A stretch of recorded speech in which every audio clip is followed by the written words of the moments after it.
我是从那个10岁开始练剑道，然后当兵回来，存了钱就到日本去读书嘛。读书就刚好那个奇缘就拜在第10代的门下，然后经过了几年之后，还有再经过一些历练，然后第10代才决定选了3个传人，2个是日本人，一个是台湾人，是宫本武藏创派400多年来里面第一次把真正的日本的兵法，就是日本的剑术外传给我们国外的第一个人。我练剑道到现在也是将近半个世纪了。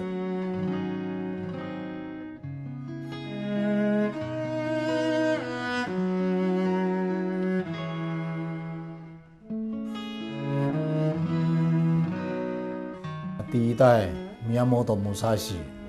第2代铁道，第3代是铁道Yoshida。那为什么我们叫山东派？因为连续这3个都是山东，所以传到这时候我们才叫山东派。还有另外一个就是熊本也是野田派，诺大哈，所以现在剩下2个派而已，有山东派，一个野田派。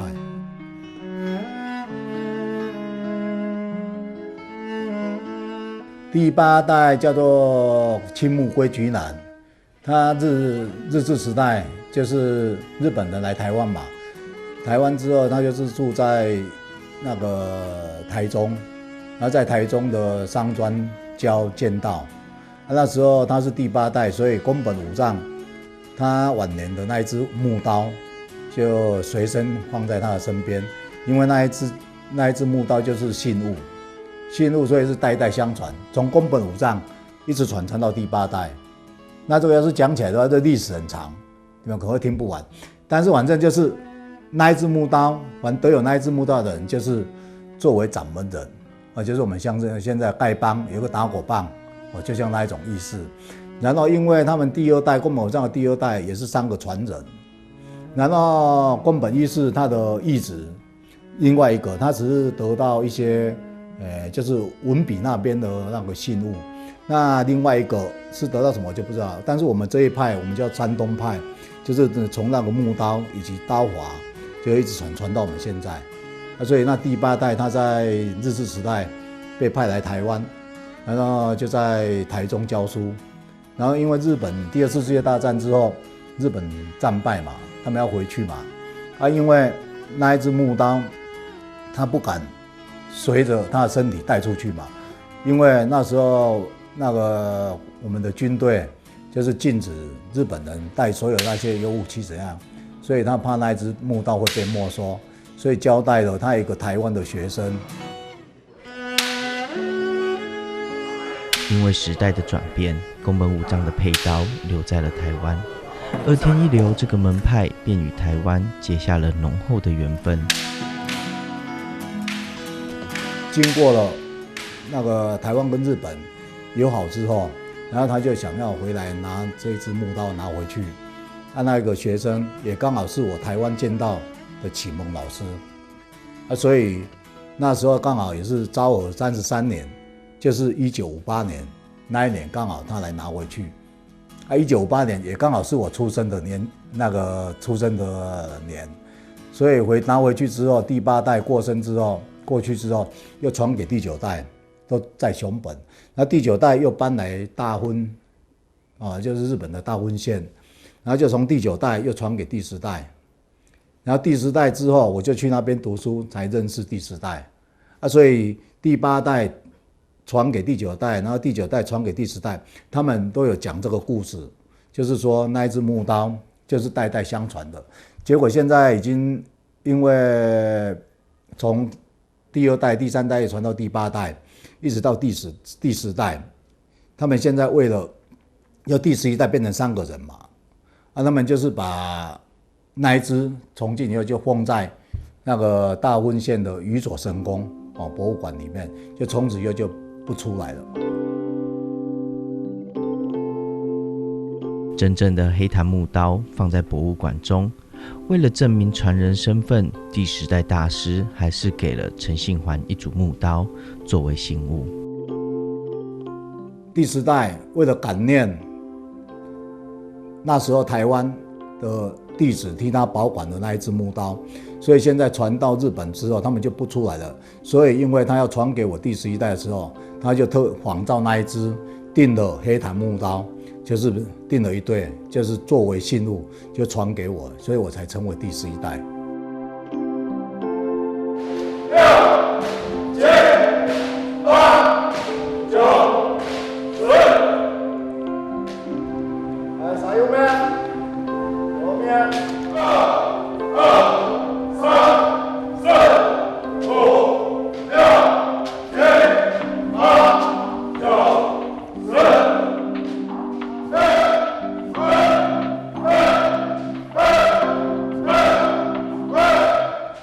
他们彩队剑道也都不认识啊，他只是进去的话，只是听爸爸的指示，然后就进去练了。那一练放到现在，就放了将近50年。然后因为什么我会到日本去，主要是在台湾练到当兵回来的时候，就会感觉到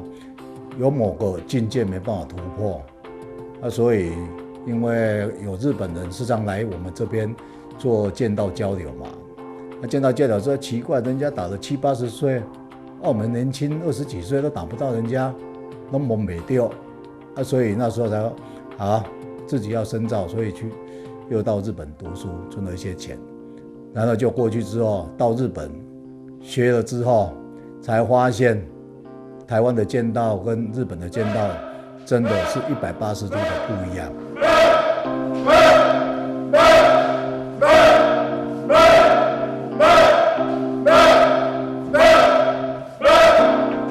其实日本的流派剑道流派总共大概有将近100流。那比较大流就是比如说宫本武藏这个流派，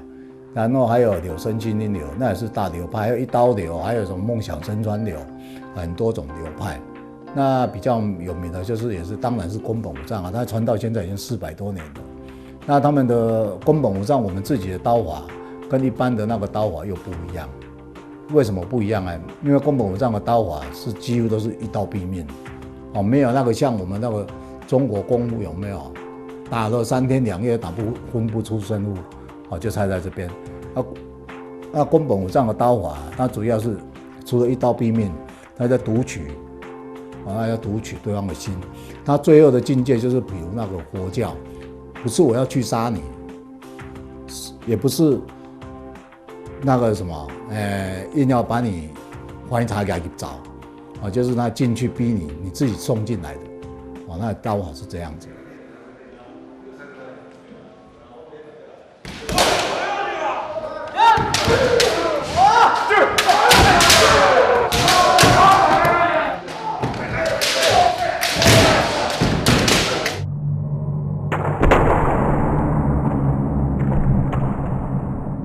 剑道不同于一般的运动，讲求礼仪、自我克制、精神修炼与武士道精神。无论大人小孩，皆可在剑中寻道，以剑会友，以道安身。但以刀为主的技艺，又为何称为剑道呢？所谓的剑道就是以前各位看到的，像这种刀有没有？现在是弯的嘛。以前就像我们的汉唐时代那种剑嘛，全部的，所以你看它的弯的，然后它适合可以砍，也适合可以刺。好，等一下你可以看我穿那个剑道服，然后斩那个真的稻草。一般南部没有人在练这个真刀而且这一种刀是属于锻造的，这个锻造它要用人工打。一直走，这里面你要是用显微镜把它放开的话，会好几千折，不是几折而已不是 place 所以这个是最开始大概武士刀以前是这样，还有以前最早的那个剑，那个武士刀没有这么弯，然后有一阵子又比这个还弯，所以一直改良到现在，就是属于这个是比较现代的刀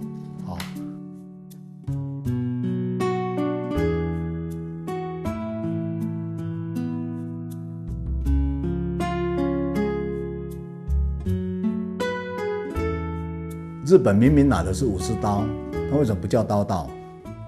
为什么还是剑道？在春秋战国时代那时候就有剑道这2个名字。那传到汉唐的时候，因为日本去把那个学过去，所以那时候有遣唐使嘛，包括佛教也好，都是唐朝的时候传到日本嘛。那传到日本之后，他们现在日本1300-1400年前出土的武器也是剑，就像中国的剑一样。那唐朝的一样，孔子那时候的剑比较短，铜剑。那唐朝之后就变成比较长，双边利。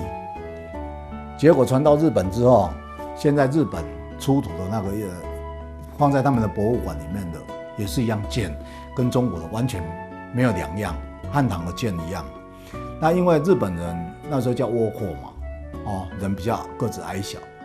那传到日本之后，因为单手嘛，那单手那双边利嘛，双边利拿起来他们单手不够力啊，所以就改为双手嘛。那双手的话，那个剑双边利的话，只适合刺嘛。你看那个不适合砍。你像那蒙古弯刀，蒙古还是中东的弯刀，那不是人快马壮吗？那骑到马上很少整个欧洲大陆，那就靠那个刀嘛，弯的。但是那个中东的刀很弯嘛，那中国的剑很刺嘛，只适合刺，然后刀属于砍。那个欧洲的话，又是属于比较大半的剑，那因为他们人比较高壮，所以他们用刀很大。中国的剑，唐朝的剑就比较细。传到日本之后，日本就把它改良，变成两手。因为剑的话适合刺，弯刀适合砍，所以你看这个武士刀就是介于这个弯刀跟剑的中间，就这样来的，适合砍也适合刺。各位的话，要是有机会的话，可以那个包括欧洲的剑，有那个专门在试斩的，那个一切下去，剑切下去跟刀砍下去，完全那个不一样的那个纹路然后和唐朝传过去日本之后，然后剑就留着，剑道这2个字都是留着。他们的真正的实物，他们的剑就改为取剑的优点跟弯刀的优点，那制造于中间，就变成这个武士刀。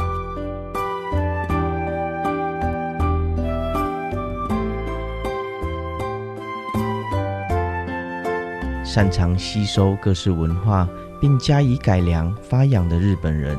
即使所用器具已从剑变成刀，却还是保留剑道之名，为的就是要让后继者都能清楚知道这门技艺的源头所在。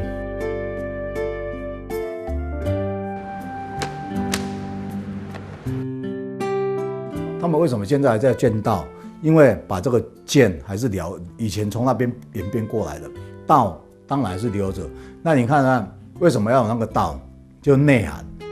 他们只是把那个改变了，所以现在还是叫剑道。所以现在日本的武士刀现在还是拿着双手，而且为什么还是要留着剑道呢？因为他们讲究的剑道里面讲的是仁义礼智信。等一下你要是看到我们穿的那个裤子，像我们穿着这个啦，其实这种服装不是日本服装，我们穿的那个裤子、裤裙也不是日本裤子，那是从孔子那时候一直到唐朝穿的裤子都一样，它前面有左3右2，刚好5个折，一折一折，那一折一折就是代表仁义礼智信。所以他现在剑道仁义礼智信就是它的内涵。虽然名字是改为剑，不叫刀道，因为它的主要原因就是剑道从以前几千年前就传到现在来的。左3右2，这是仁义礼智信的意思。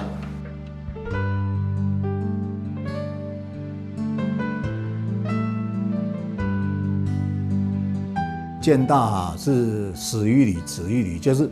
一类开始，一类结束。所以你要跟对方对打的时候，还是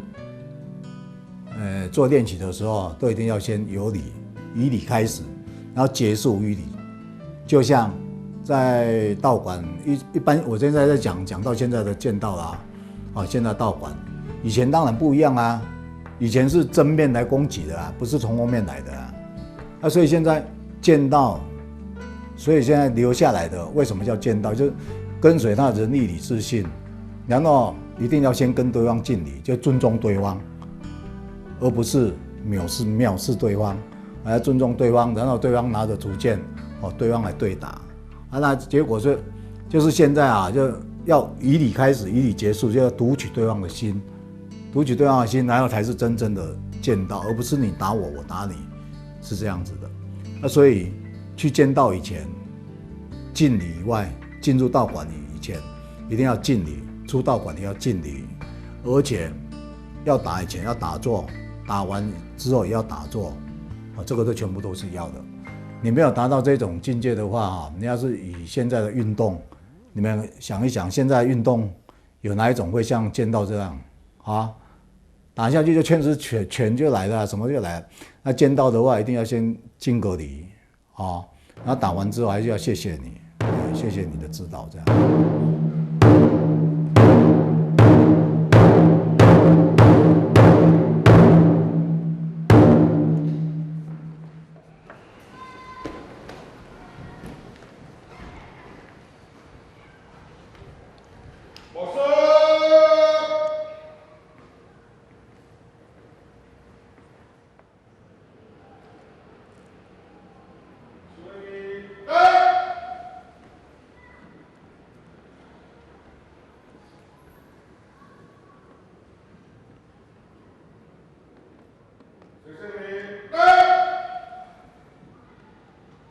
口剑技就交通的交嘛，就是两个人对交嘛，交剑就知道我们互相的爱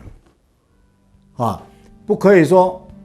为了要击倒你要怎样，那个我们讲的叫砍麦就中断对视，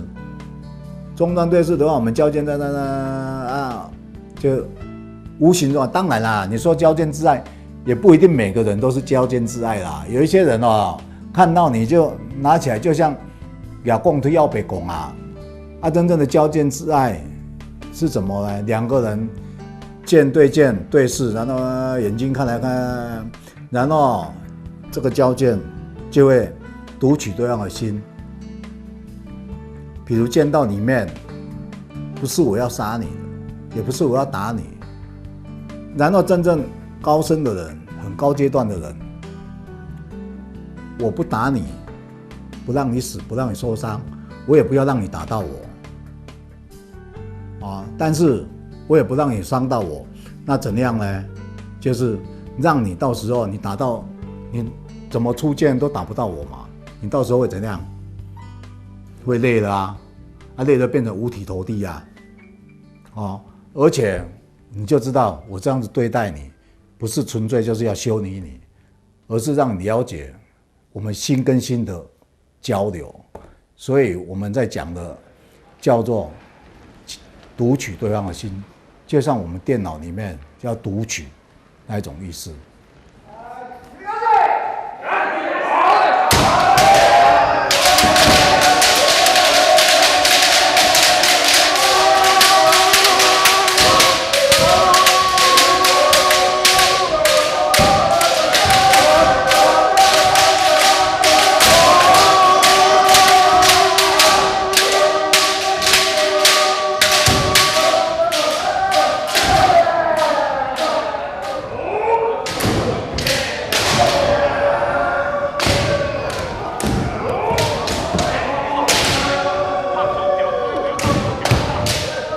以前拿这个真刀，你不小心练习的话，是不是流血砍到？木刀打下去会肿起来，会怎样？对不对？那现在又戴着头盔，所以拿这个竹剑就是真的下去打，它是4片竹子做成的，而且这个可以拿着，你可以真的打下去你就不用像那个拿这个真刀要打到哪里停到哪里，就插在这边。那个你要是打下去练习的话，实际上会流血，对不对？打到会痛，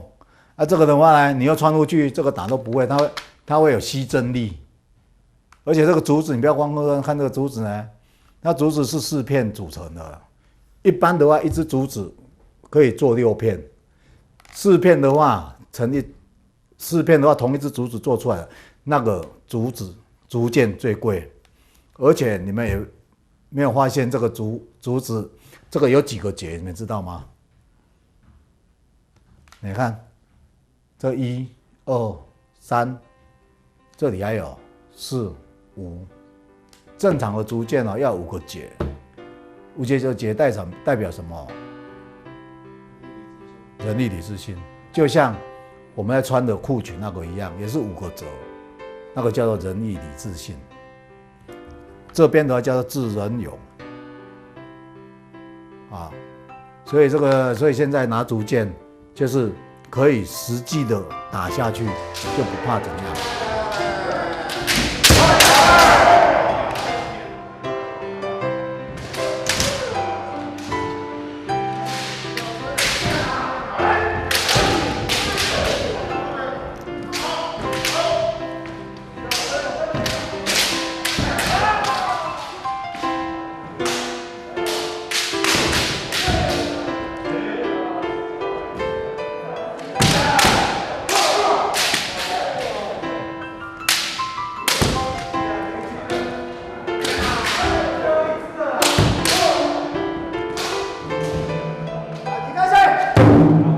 以发扬剑道精神为目标的陈新环，在哈马星的武德殿里，不仅是重现古迹的原始用途，更是希望宫本武藏的刀法能在本地扎根，期待在传承剑道的过程中，注入属于台湾的新生命。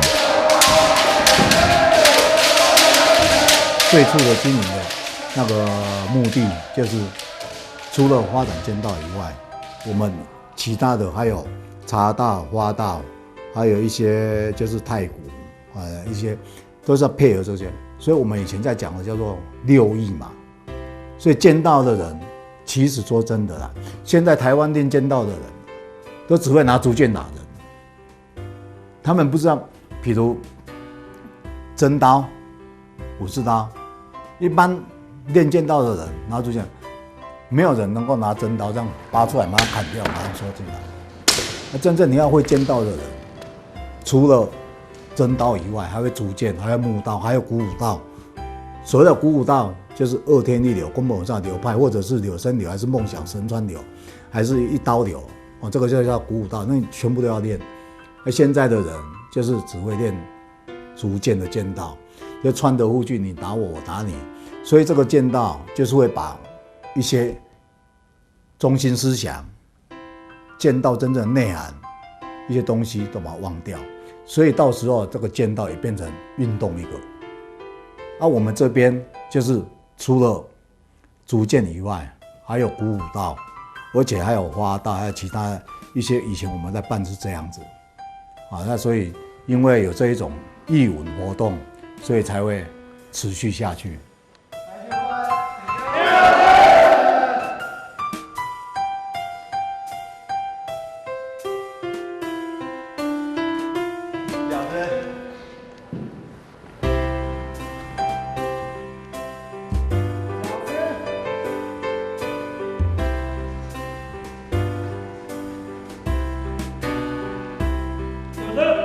我们在打剑，我是在讲的就是说，用心在打剑，不是用头脑打剑。你的头脑可以想出几百种、几千种，甚至几万招的剑法，但是你的心呢，只有一种，它只有一跳一收，一跳一收，对不对？还有用心打剑的人啊，可以打一辈子。用脑打剑的人啊，很快就结束了。怎么讲你知道吗？你用脑嘛，你会想1000种，你改天我会想1001种，后天换他会讲1003招，对不对？但是你想一想，这个脑啊，会死啊，会老化吗？脑死了之后，人会不会活？脑死的人还会活啦，所以才叫脑死啊，植物人对不对？要问你一个问题啊，心死了会不会活？对啊，脑死了是不是还活着？心脏还在跳嘛？啊，你心死了还能够活着吗？不可能嘛。所以几百年前人家说，你要用心打剑，不是用头脑打剑。